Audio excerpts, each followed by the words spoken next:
Bonsoir, camarades, peuple de Côte d'Ivoire, peuple d'Afrique, citoyens du monde, soyez salués en vos rangs, grades et qualités.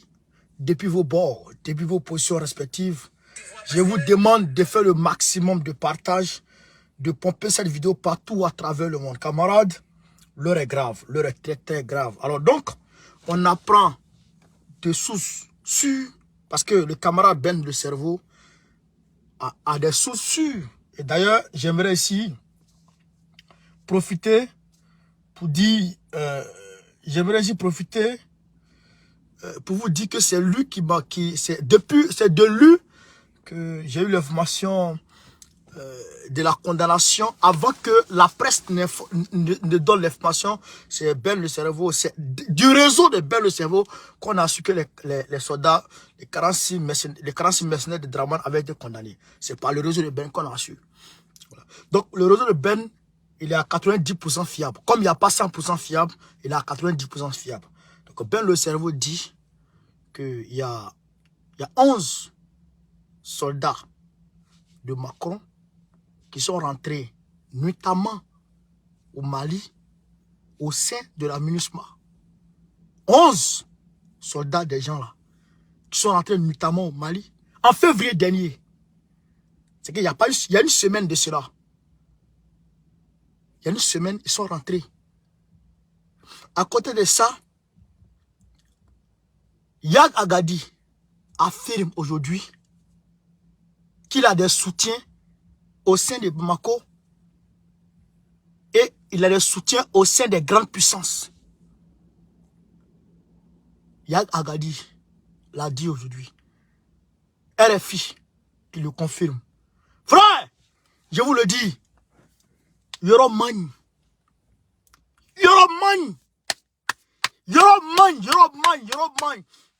C'est-à-dire que le combat là, je vous ai dit non, j'ai eu mal à la tête. Est-ce que vous savez que moi j'ai fait des nuits blanches? Quand j'ai vu que Yag Agadi est parti à Kidal, et Yag Agadi, dès que Yag Agadi revient, l'Union européenne s'en va à Kidal. Mais j'ai fait des nuits blanches. Mais, et puis en même temps, dans la même foulée, les États-Unis ont changé de veste. Les États-Unis, il y a une chose. Depuis le début de la crise malienne, depuis qu'il y a une opposition entre la France et puis le Mali au niveau des Nations Unies, concernant la MINUSMA, frère, les États-Unis ont toujours eu une position, c'est-à-dire une position médiane. Mais les États-Unis ont pris position clairement pour la France. Ça m'a fait peur. Ça veut dire que le bloc de l'OTAN est réuni contre le Mali. Ça veut dire que le bloc de l'OTAN est uni contre le Mali. Ça veut dire que la diplomatie de Macron vis-à-vis de Papi Joe a pris Guéou. Frère, allez partager. J'ai dit bien, en décembre passé, 11 soldats français sont rentrés dans la MINUSMA. Frère, allez partager, pomper les cœurs pour partager au maximum la vidéo. Partagez au maximum la vidéo, partagez au maximum la vidéo. Donc, à côté de ça, nous en Côte d'Ivoire, on est en train de se mobiliser le 11. Ce n'est plus le 4. C'est pas samedi qui vient là. Ce sera le samedi 11. La grande mobilisation. J'ai vu Moses Awaï tout à l'heure. La grande mobilisation du PPACI à Bobo. Donc, à Bobo. Donc, on nous a contactés, ouais, pour la mobilisation. On nous a contactés pour la mobilisation. Alors donc, je demande à tous les camarades de se mobiliser. On demande 10 000 personnes. On veut avoir 10 000 personnes au terrain. J'ai vu nous d'Abobo. 10 000 personnes. Mais quand on nous demande 10 000 personnes, nous on veut monter à 20 000 personnes. Donc, je vous demande de prendre d'assaut les réseaux sociaux. Tout à l'heure, sur Telegram et WhatsApp, je vais publier encore les flyers. Et je vous demande de prendre d'assaut les réseaux sociaux pour qu'on puisse mobiliser pas moins de 20 000 personnes à Bobo, afin que les gens sachent que quand on dit Gbagbo, c'est Gbagbo. Camarades, partagez la vidéo, popez les cœurs. Oh, les gens là nous fatiguent trop. Les gens nous fatiguent trop. Si nous fatiguent trop, je vais aller sur truc, hein. Je vais aller sur Messenger, je vais aller sur Gbagbo Kone, le capitaine. Donc, camarades, on va ici écouter Ben le cerveau avant d'aller sur Yalagadi. Et c'est pourquoi je demande au Burkinabé. Mais chasser la France là. Chasser la France là. Mais ça a son corollaire. Chasser la France là. Mais ça a ses conséquences. Tu te vois que beaucoup ont peur de chasser la France. C'est à cause des conséquences. Mais tu ne peux pas t'asseoir, ne pas chasser la France, et puis t'asseoir comme tu n'as rien fait. Mais tu as créé la guerre. Tu as créé la guerre. Donc, qui peut t'aider dans cette guerre? C'est l'ennemi de la France. Aujourd'hui, l'ennemi de la France est qui? C'est la Russie, la Chine, etc. Va les chercher. Si tu ne les cherches pas, un matin bonheur, vous allez dire, ah, bon, on nous avait dit. On va écouter Ben le cerveau. Vous allez comprendre que quand on dit géopolitique, bon, on connaît, il a le brassard en Côte d'Ivoire. Et il porte dignement le brassard. Vous allez comprendre quand on dit géopolitique, bon, on connaît, il est calé. Il n'y a pas de moment. Quand je suis là, quand je regarde, quand j'analyse, quand je donne mon analyse, frère, c'est pointu. Il n'y a rien à faire. Partagez la vidéo, popez les cœurs. Partagez la vidéo, popez les cœurs, chez camarades. On va écouter ici, hein, Ben le cerveau. On va écouter Ben le cerveau ici. On va écouter ici Ben le cerveau. Allez là, mes gars. Partagez la vidéo au maximum. Pompez les cœurs partout à travers le monde entier. On va écouter Ben.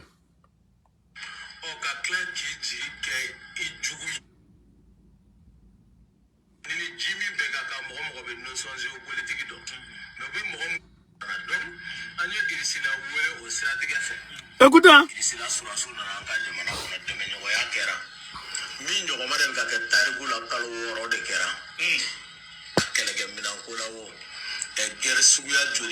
Je vais vous expliquer, hein. J'attends la partie là.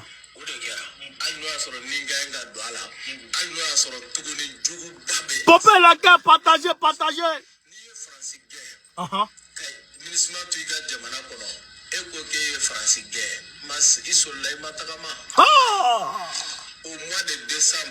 Au mois de décembre, Francis Souracita a une sous Dibila a ministre Mali informé personne n'est au courant.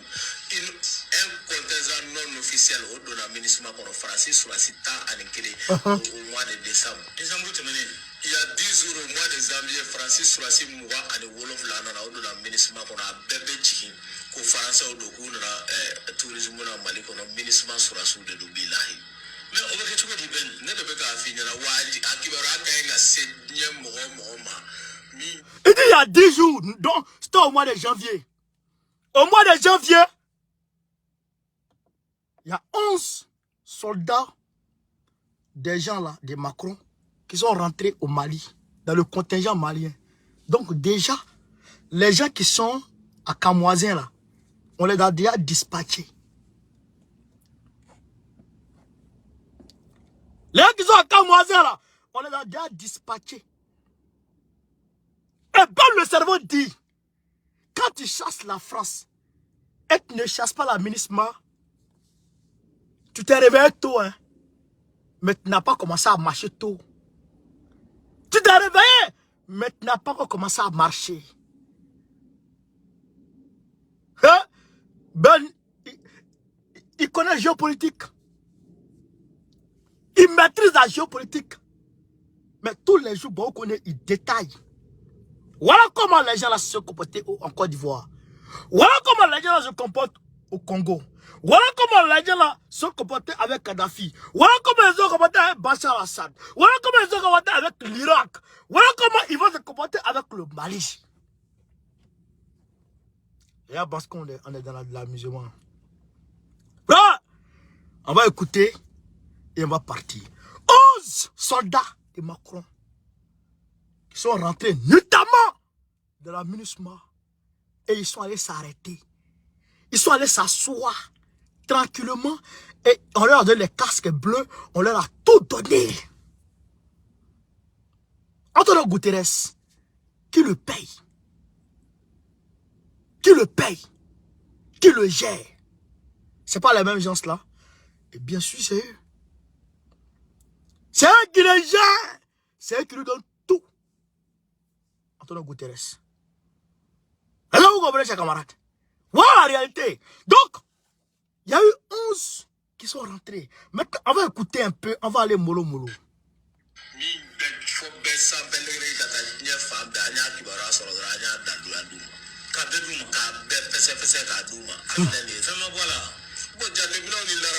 Il a déjà informé.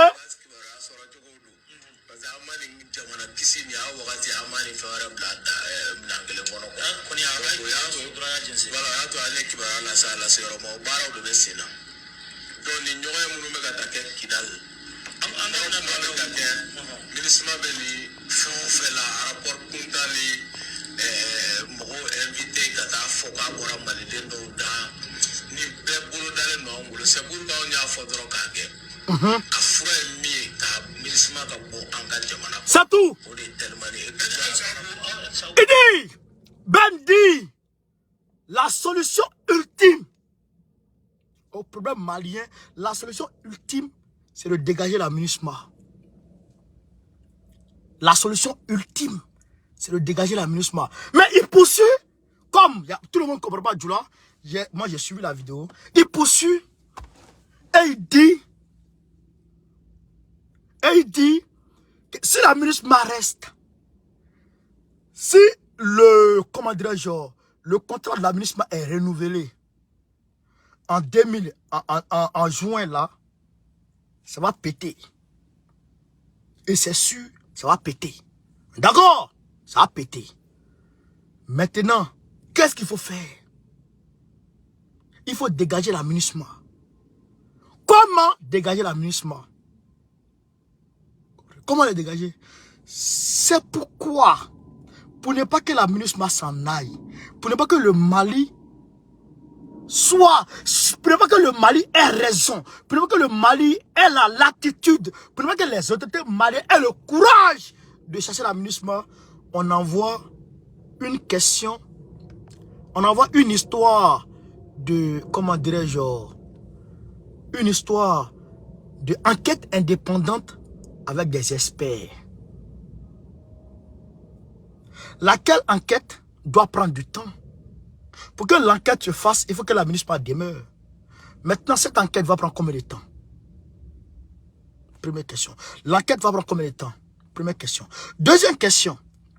Si l'enquête est en cours et que le Mali décide de demander à la MINUSMA de partir, qu'est-ce qui va se passer? Ils vont dire, d'une part, c'est parce que les Maliens ne veulent pas que les enquêteurs de l'ONU aillent à bout de leur travail, que les Maliens veulent les dégager. Vous comprenez? Voilà la première hypothèse. Deuxième hypothèse qu'ils vont mettre sur la table, entre nous, entre les autorités maliennes et les autorités et les rebelles, l'accord n'est pas encore l'accord d'Alger n'est pas encore mis sur pied. Il n'y a pas encore, je dirais, il n'y a pas encore un terrain d'entente entre la partie malienne gouvernementale et la partie rebelle. Donc, eux, ils sont une force d'interposition. Comprenez? Donc, la MINUSMA, les autorités maliennes, de ce côté-là, sont bloquées. Ils ne peuvent pas les faire partir à cause de ces deux problèmes. Vous comprenez? Maintenant, quelle est la solution? La solution, c'est quoi? La solution, c'est de faire discours avec ceux qui sont à Kidal. C'est de rendre le rapport de force robuste. Leur montrer que, en réalité, ils ne sont rien. Alors vous comprenez? Alors vous comprenez? Tentez de les frapper. Mais là encore, il y a un problème. Là encore, il y a un problème. Et ce problème, c'est quoi? C'est que si l'armée malienne se lève, il rentre à Kidal, dans un premier temps, il viole les accords. Vous comprenez? S'il rentre à Kidal, comme ça, il viole les accords. Maintenant, s'il viole les accords, qu'est-ce qui s'est passé? L'ONU peut se sentir agressée. Les casques bleus peuvent se sentir agressés.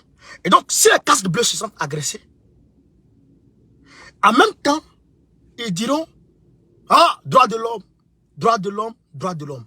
Donc, ils vont se lever, aller aux Nations Unies, aller chercher à prendre une résolution pour venir contre le gouvernement malien. Vous comprenez? Revenir contre le gouvernement malien. Vous comprenez, chers camarades? Donc, pour éviter ça, pour éviter tout ça, qu'est-ce qu'il faut faire? Une seule solution. Et la solution ultime, c'est de démontrer le rapport de force. Mais pour démontrer le rapport de force, Ben a donné une solution, mais ingénieuse. Et c'est quoi cette solution? C'est que des soldats russes débarquent au Mali. D'autres soldats russes débarquent au Mali, en plus de ceux qui sont là, et qu'on leur donne un camp militaire. Et que Poutine lui-même affirme de sa bouche que les soldats qui sont aujourd'hui, qui sont partis au Mali là, sont des soldats de la Russie, de l'armée de la Russie. C'est des soldats de l'armée régulière russe. Si Poutine a dit ça de sa bouche, Sergei Lavrov dit ça de sa bouche, ils ne vont plus parler de Wagner. Parce que Wagner est considéré comme une entreprise, comme une armée criminelle par les États-Unis. Vous comprenez? Donc si Poutine a dit, c'est les soldats russes qui sont aujourd'hui au Mali, ça saute le verrou, ça saute l'étiquette de Wagner qui colle à tous les Russes qui sont au Mali. Et donc, avec la présence de ces Russes, l'OTAN sera dissuadée de venir, coûte que coûte, attaquer le Mali. Vous comprenez? Parce que, malgré tout, avec la présence, si jamais il y a la présence de ces soldats russes qui vont arriver, et même malgré la présence, déjà il y a la présence des soldats russes, Sergei Lavrov n'a pas manqué de le dire. Il y a déjà des soldats russes au Mali. Avec la présence de ces soldats-là, même si le Mali attaque Kidal, leur montre le rapport de force, et que l'ONU veille prendre une résolution pour aller attaquer le Mali, eh bien, ils vont passer forcément par le Conseil de sécurité des Nations Unies. Ils vont forcément passer par le Conseil de sécurité des Nations Unies. Alors, la Russie va faire blocage.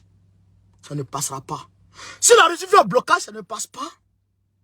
Eh bien, comment il s'appelle? La Chine va faire blocage, ça ne passera pas. Qu'est-ce qui va leur rester maintenant? Le même scénario que l'Ukraine. C'est-à-dire que donner des armes aux rebelles pour attaquer le Mali.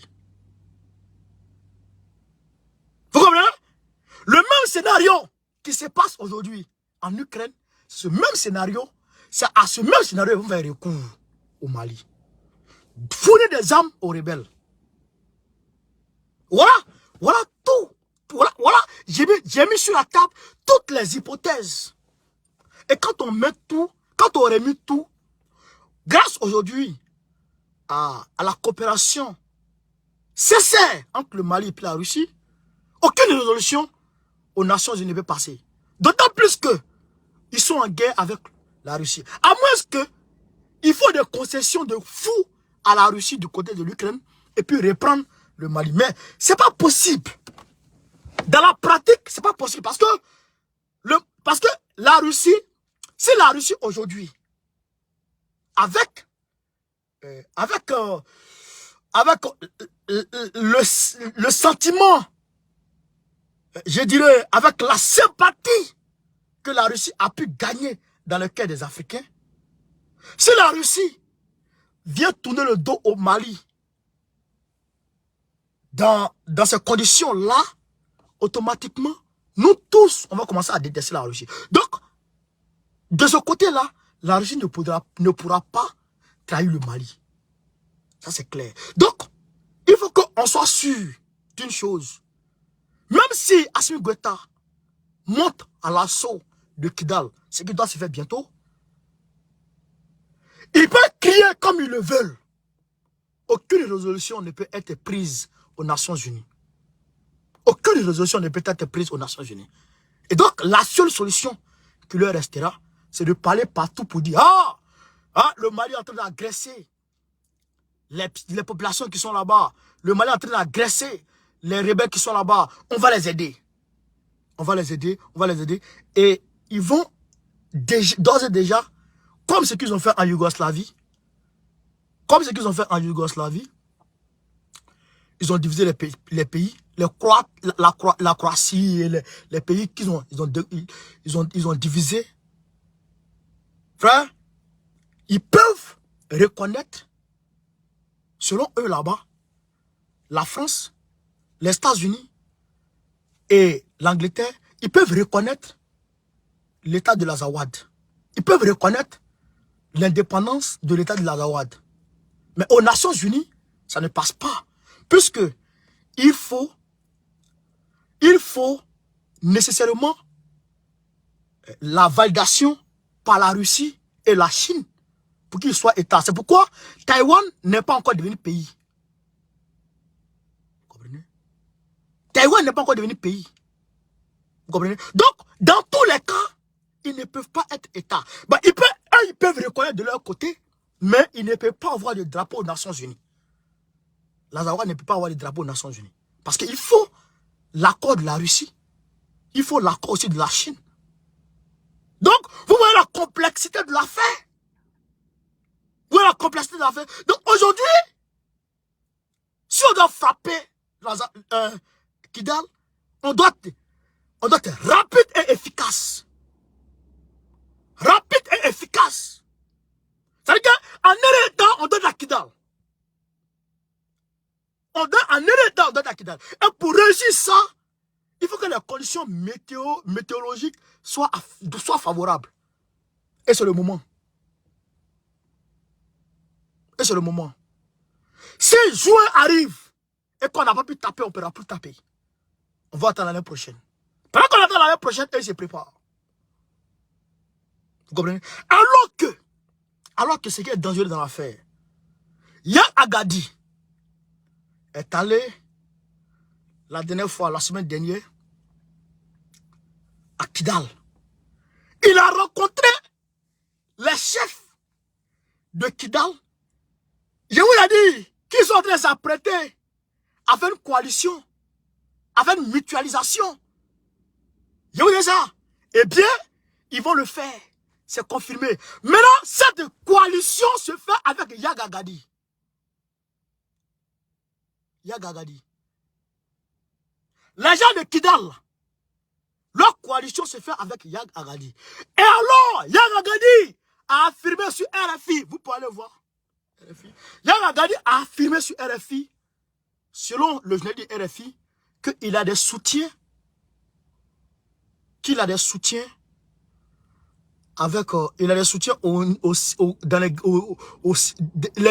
a le soutien des grandes puissances, c'est-à-dire la France, les États-Unis et consorts. Vous comprenez? Vous comprenez?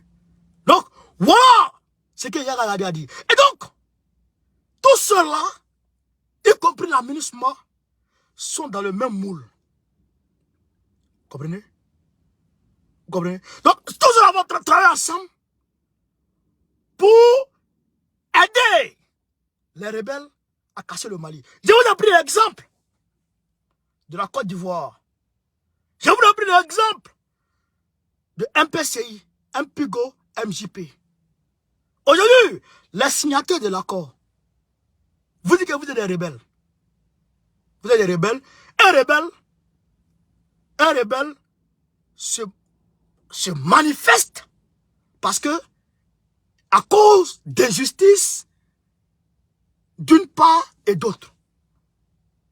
C'est pourquoi d'ailleurs, ils sont en train de voir, à mettre ensemble, à avoir des accords avec l'État malien. Mais si vous êtes dans ça, il y a quelqu'un qui est là et qui tue tout le monde, qui veut tuer, qui veut installer un califat islamique au Mali. Qui veut installer un califat islamique au Mali. Vous voyez ça. Et ce gars-là vient vous rencontrer et signe un accord de non-agression avec vous. Un accord de non-agression avec vous. Et vous demande de faire front commun avec lui. Yaya Gadi, hein, il demande aux signataires d'accord d'Alger là, il leur demande de faire, comment dirais-je, de faire une coalition avec lui le terroriste. Pourquoi faire? Pour combattre un autre groupe terroriste. Le JNIM. Parce que Yaya Gadi est le patron de Amadou Koufa. Le chef de Amadou Koufa, c'est Yaya Gadi. Yaya Gadi, et puis Amadou Koufa, qui attaque les cas des gens, tous les civils, tous les villages. Et ils sont partis vous voir. Vous qui êtes en train de parler d'accord avec le gouvernement malien, vous voulez faire une coalition avec eux pour combattre un autre groupe terroriste. Des gens qui s'allient aux terroristes, pour faire quoi? Pour attaquer un autre groupe terroriste. Mais qui s'assemble, c'est descend. Pourquoi Yaya Gadi n'est pas allé voir Assimi Goïta pour lui demander de s'allier avec lui pour combattre l'État islamique? Pourquoi c'est chez eux les partis? Eh bien parce que ils travaillent ensemble depuis le début. Ils sont ensemble depuis le départ. C'est le même groupe, c'est les mêmes personnes. Et dès que Yaya Gadi s'en va, les mêmes gars de l'Union européenne arrivent sur place et ils prennent les instructions, les recommandations de Yaya Gadi et ils remontent sur l'Europe avec ça. Vous comprenez? Vous comprenez? Et c'est les mêmes personnes-là qui sont dans la MINUSMA. C'est les mêmes personnes qui sont dans la MINUSMA. Donc, aujourd'hui, qu'est-ce qu'il faut faire? Première question. Qu'est-ce qu'il faut faire? Il faut très simplement, très nettement, frapper pendant qu'il est encore temps. Il n'y a pas d'accord qui vaille. Il n'y a pas d'accord qui vaille. Et je l'ai toujours dit. Ça ne marchera pas cet accord de fou. Ils veulent leur pays, ils veulent leur État indépendant. C'est ce qu'on leur a promis. Et ceux qui leur ont promis ça sont déterminés à leur offrir ça. Ceux qui leur ont promis l'État de l'Azawad sont déterminés à leur offrir l'État de l'Azawad. Et ils sont dans cette lancée. Et ils sont dans cette dynamique. Alors donc, très rapidement, il faut les faire partir d'où ils sont arrivés. D'où ils sont venus, il faut les faire partir. C'est cela la vérité. C'est cela la vérité. Parce que la MINUSMA travaille pour eux. La MINUSMA travaille pour eux. Vous comprenez? Donc, Assimi doit très rapidement passer au travers de la zone d'interposition et allumer ceux-là. Il doit les allumer. Quand il va finir, quand il va les allumer là, la MINUSMA va se ramasser par les Nations Unies, non? Eh bien, la Russie les attend. La Chine les attend. Le Brésil les attend. Eux, ils vont dire non. On ne prend pas de résolution contre ceux-là. Frère, quand ils vont dire ça, ils vont commencer à faire des tapages médiatiques. Et donc, quand ils vont commencer leur tapage médiatique, automatiquement, ils vont commencer à venir les aider, leur donner les armes. Mais pendant ce temps, si tu es efficace et que tu as frappé vite fait, bien fait, que tu as pris la zone de Kidal et que tu es repoussé sans relâche, ben, d'ici les armes vont quitter en Europe arriver. En tout cas, donc, tu as manqué là, quoi. C'est ça aussi que la vérité. Sinon, on va rester dans ça. Les Maliens souffrent, les Maliennes souffrent. On va rester dans ça, et puis rien ne va se passer. Voilà la réalité. Voilà la réalité. Et c'est le lieu de demander à Ibrahim Traoré de choisir son camp. De choisir son camp. Parce que tu es allié au Mali, c'est bien. Mais quand quelqu'un n'est pas encore assis, il ne faut pas venir t'asseoir sur son genou. Sinon, vous tombez ensemble. Le Mali lui-même n'est pas encore assis. Le Mali lui-même n'est pas encore assis. Et toi, tu viens t'asseoir sur le genou du Mali, il y a un problème. Vous pouvez vous donner les mains pour avancer. Mais pour avancer là, le Mali, il marche à quel rythme? Toi aussi, tu dois marcher à ce rythme. Ce n'est pas pour faire ici la propagande d'un pays ou un autre. Non. Nous avons le même ennemi aujourd'hui.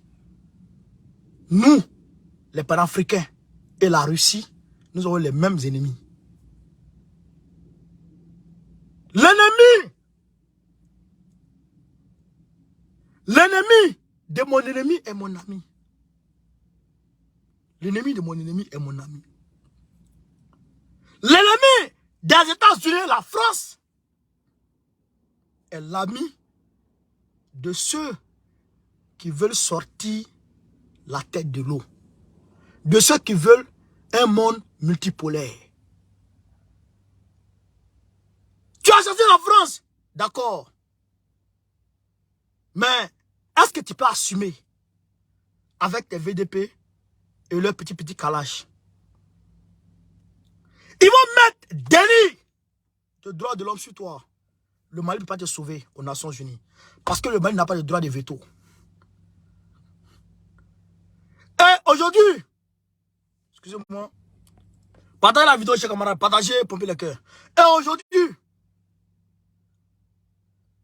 si tu penses que il y a, on va dire, il y a coopération il y a accord militaire entre la Russie et puis le Burkina Faso, ou bien il y a coopération, il y a entente, ou bien il y a entre la Russie et puis les États-Unis, entre la Russie et puis le Burkina Faso, il n'y avait pas plus de relations, je dirais, amicales et étroites entre le Burkina Faso d'aujourd'hui et puis la Russie, et puis, comment on appelle ça, et puis la Libye d'hier, et Kadhafi, et la Russie. Non. La Libye, Kadhafi, et puis la Russie, là, ils étaient ensemble, ils étaient amis. Mais leur amitié avait des limites. Vous comprenez? Leur amitié avait des limites. Et donc, à cause de la limite de leur amitié, la Russie étant acculée aux Nations Unies, a levé le veto et ils sont allés casser Kadhafi. Kadhafi était 1000 fois plus armé que le Burkina Faso d'aujourd'hui. 1000 fois. 1000 fois plus armé que le Burkina Faso d'aujourd'hui. La réalité est la réalité. Si tu t'assois pour dire j'ai chassé la France et c'est fini, tu n'as rien fait. Tu n'as rien fait. On n'a pas dit qu'il faut remplacer la France par la Russie. Non. On a dit les coopérations, là, les accords, là, il faut les établir de façon souveraine. La Côte d'Ivoire de Gbagbo et puis Poutine, c'est pas qu'il n'y avait pas accord entre nous. Il y avait des accords. Mais Afin Guessan n'a pas été sincère quand Gbagbo l'a envoyé en Russie. Il n'a pas été sincère quand Gbagbo l'a envoyé en Russie. Il est parti demander son petit jeton. Il est parti demander son petit jeton. Vous comprenez? Il est parti demander son petit jeton là-bas, en Russie. Poutine l'a vu pour un plaisantin et Poutine a vu la Côte d'Ivoire pour des personnes qui ne sont pas sérieuses. Le veto a été levé, ils sont allés bombarder Gbagbo. Bombarder Gbagbo là, c'est veto, hein. Ils sont passés aux Nations Unies, hein. Ils ont pris une résolution. Kadhafi là, c'est une résolution ils ont pris. Mais Bachar al-Assad de la Syrie, ils sont montés, ils sont descendus. Poutine a maintenu le veto. Non. Non. Ils disent, Bachar al-Assad utilise des armes chimiques, des bombes nucléaires, des bombes chimiques, tout ça. La Russie dit c'est faux. Non. Il n'y a personne qui va bouger. Et il n'y a personne qui a bougé. Si Kadhafi n'avait pas excessivement confiance en lui, et qu'il s'était confié aujourd'hui, comme le Mali, dans la posture des relations avec le Mali d'aujourd'hui, là, et la Russie, s'il était rentré dans ça, Kadhafi est encore en vie. Mais, je te dis, Ibrahim Traoré, lève-toi. Lève-toi, parce qu'ils sont en train de tourner. Ils tournent, ils tournent, ils tournent. Mais, si tu n'es pas adossé à un vrai arbre, si tu n'es pas adossé à un vrai arbre, ils vont te warder. Wallah et Bila, ils vont te warder. Ils vont courir, va là-bas. Va. Va là-bas, va en Russie, va voir là-bas. Donc, aujourd'hui, nous sommes confiants. Nous sommes très confiants. Et nous savons que les autorités maliennes qui sont là, ils vont tout faire pour chercher les 11 morts de Macron là, pour les sortir d'entre les gardes de la MINUSMA. Et ils seront exhibés. Oui, ils seront exhibés. Et en tout cas, nous demandons très sincèrement et très nettement, et je ne sais pas par quelle magie on peut finir le problème malien avec la MINUSMA, en présence de la MINUSMA. Je ne sais pas par quelle magie on peut le faire. Je ne sais pas par quelle magie.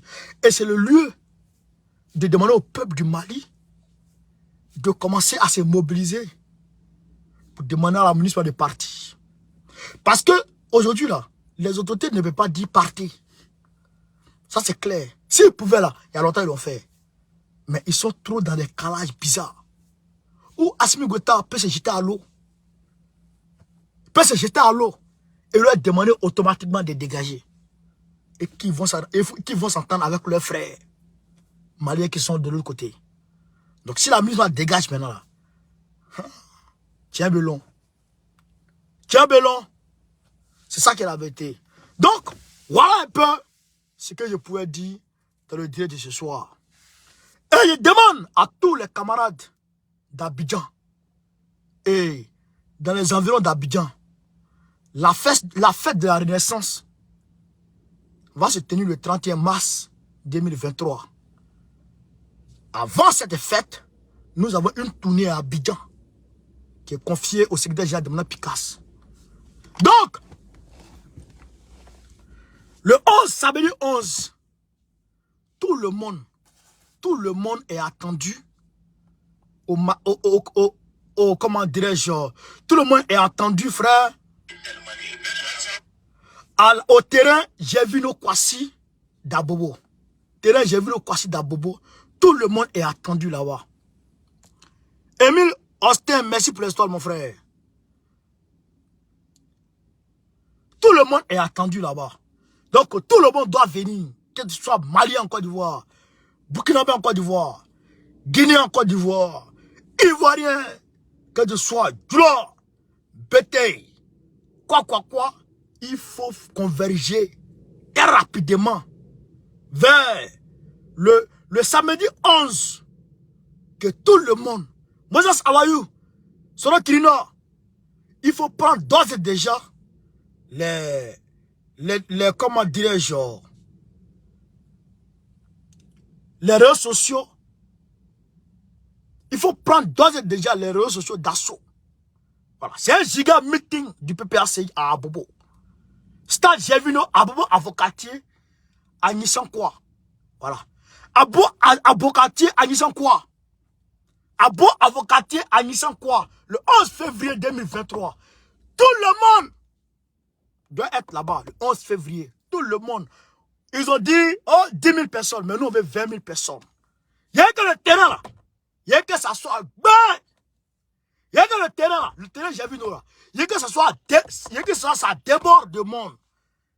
Donc, je vous demande, vous tous, de venir là-bas. Tout le monde doit venir là-bas. On va commencer à faire les directs maintenant sur la page.